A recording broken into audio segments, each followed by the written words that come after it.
Just gorgeous so far on this Tuesday, but how many more this week can we stack up before kind of an iffy weekend? Karen?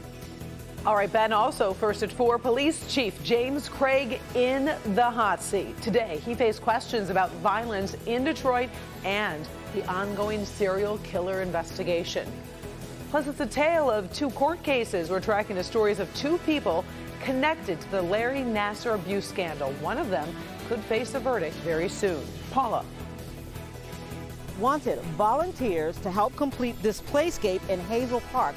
But what happens if they don't get enough volunteer power to get it done by Saturday? I'll explain. Live from downtown Detroit, Local 4 News First at 4 starts now. Good afternoon. I'm Karen Drew. First at 4, Detroit Police Chief James Craig was in the hot seat today facing the city council. Council members concerned about a recent uptick in violence throughout Detroit. Craig is calling this just a spike in violence and says overall crime is down in the city. He says officers are finding new ways to fight crime, but he says it's tough to prevent random anger that leads to violence. The prevailing theme throughout this period has been arguments.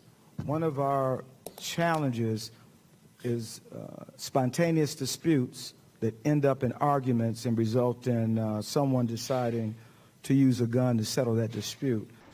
The chief briefly discussed the ongoing serial killer investigation that just stunned the city last week.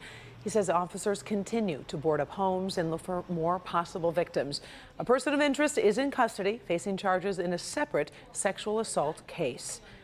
Former Michigan State University President Lou Anna Simon is still fighting to avoid a criminal trial. She faces 4 counts of lying to police about her knowledge of the Larry Nassar scandal. Today, a preliminary hearing continued to see if there's enough evidence to go to trial. The judge did say something interesting that might show which way she's leaning. We're going to take a look at that comment and some testimony when you join us at 5. The fate of another person caught up in the Larry Nassar crisis is in the hands of an Ingham County jury.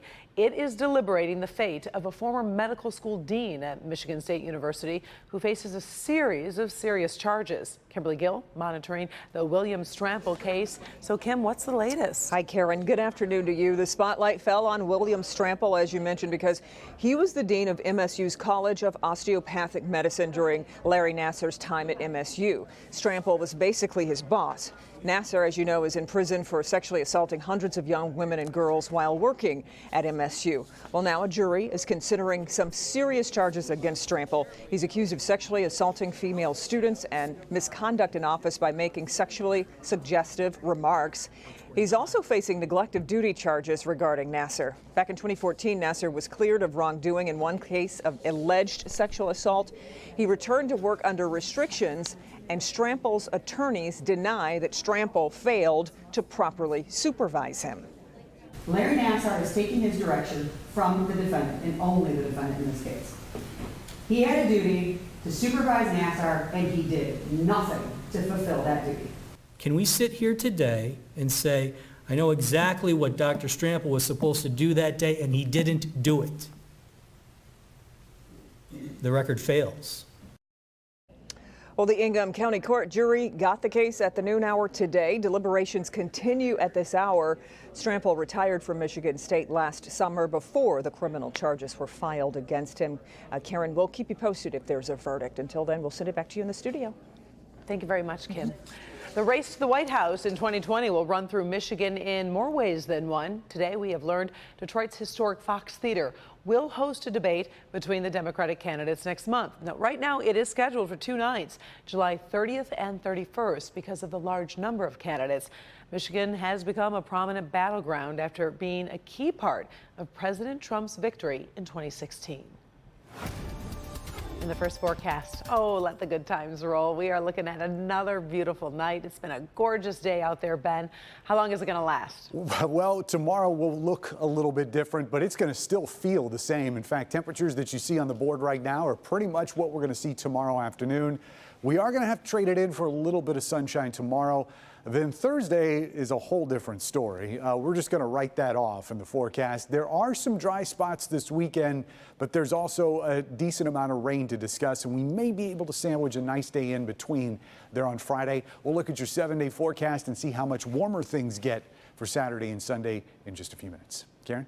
All right, thank you, Ben. First at 4, we're tracking some big stories that are making headlines all across America on this Tuesday. Let's start in Boston, where former Red Sox slugger David Ortiz is recovering from a second surgery after he was flown back to the United States.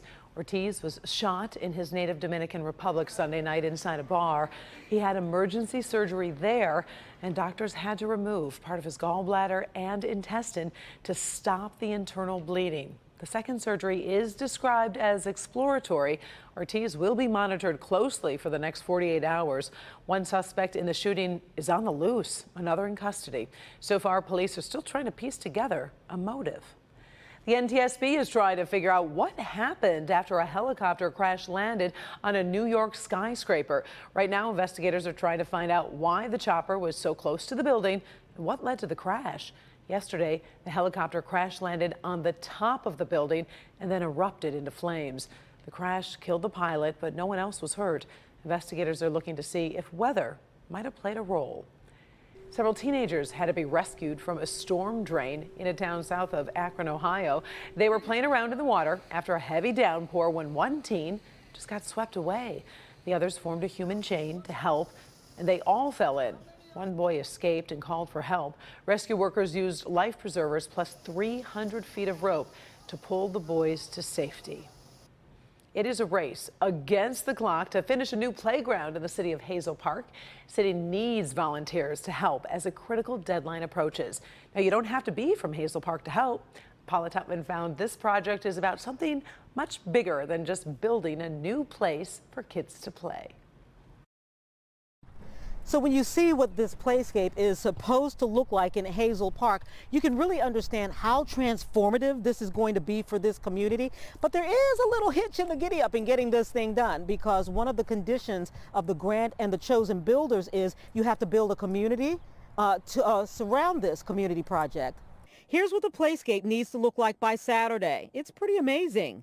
And here's what it looks like now. $350,000 in grant monies for what will end up being a nearly $1 million project. That's because the conditions of the build are that volunteers do a lot of the heavy lifting. As part of the grant, they requested that we use Leathers Incorporated. And Leathers is a process, a community building process where volunteers in the community come together to actually build the park. And so as many as 200 volunteers a day are needed to pitch in. Now, you don't have to be from Hazel Park. You don't even have to have any building experience. Just ask 14-year-old Abby. I'm just here to work. We will use you with any skill set that you have. So if you have absolutely no construction background whatsoever, we can find something for you to do if you show up. If you have a skill set and you do have some experience in the construction trades, you're triple valuable. The way the build works is really ingenious in that it's a whole way of operating in bringing together people from basically everywhere and anywhere. They put them together to build a community of builders. And so you don't just get a structure, you get togetherness, shared purpose on achievement through hard work and teamwork. I mean, it's for anything for the children or the community is always a good thing. Yeah. There's never you can't never go wrong with dealing with the community. Here's the catch. The professional construction team leaves Saturday. And so the clock is ticking and people power is desperately needed now. Okay, so this is Build Week in Hazel Park, and the really cool thing is in building this community and this community project, lunch and dinner will be served. Anyone more than the age of 10, absolutely welcome. They will hand you a shovel and put you to work, and of course we'll put all the information on our social media platforms so you can get involved. The big thing is you don't have to be from Hazel Park. You do have to want to work and be a part of this great community. Paula Tutman, Local 4. All right, Paula, and if the park isn't finished by Saturday, the construction will continue, but will take a lot longer without the professionals to be on site. As Paula said, we will put contact info on our social media platforms, or you can call City Hall to get more instructions. Still ahead, first at 4, millions of Americans can feel left out when it comes to online shopping. Now, Amazon has a new offer to make them feel welcome. Also, Dr. McGeorge is here. Hey, Karen, we're going to talk about new hope for certain cancer patients, and we're going to check in on the search for an Alzheimer's vaccine. Stay right here for Good Health. Up first, we'll tell you why a California man did battle with a mama bear. Pet owners may be able to relate to this. Now, don't be alarmed by the video. Everyone is expected to be okay, but this is quite a story to share, and we'll be doing that when we come back.